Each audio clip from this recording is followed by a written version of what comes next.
I know I said I'd upload the tariff video next, but with everything happening right now, I think Fed independence is the more important topic to cover. So we're shifting gears. When we talk about the Fed, one word comes up again and again: independence. The idea is simple. The Federal Reserve should be free from political pressure so it can focus on its mandate of stable prices and maximum employment. Why does that matter? Because politicians run on election cycles. They want quick wins, cheap money before the vote, no matter what happens after. But central banks are supposed to think long-term. Without independence, the Fed isn't a central bank. It's just another political tool. And history shows what happens when that line gets blurred. Presidents have never liked an independent Fed. Lyndon Johnson once dragged Fed Chair William McChesney Martin to his Texas ranch and shoved him against the wall for raising rates before an election. Richard Nixon leaned on Arthur Burns to keep money loose in the early 70s, and the result was runaway inflation. Fast forward, Donald Trump blasted Jerome Powell on Twitter, even floated firing him when the Fed raised rates. The pattern is clear. Whenever presidents meddle with monetary policy, the short-term politics win, but the economy loses.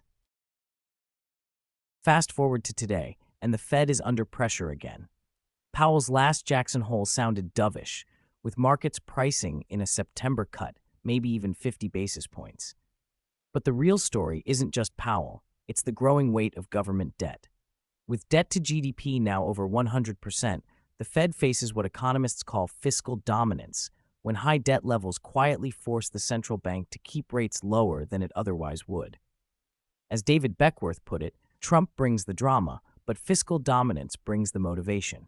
In other words, the state of U.S. finances is making the Fed's job less independent than it looks.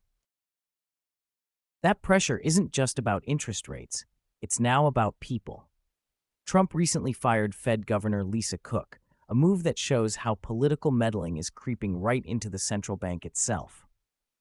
Presidents shouldn't be able to purge the Fed every time the White House changes hands, because independence isn't symbolic, it's what keeps debt sustainable.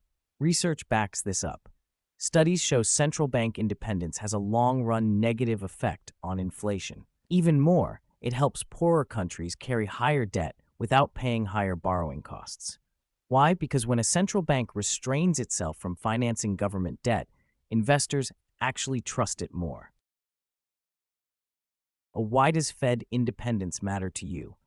Because without it, the costs land right on your lap.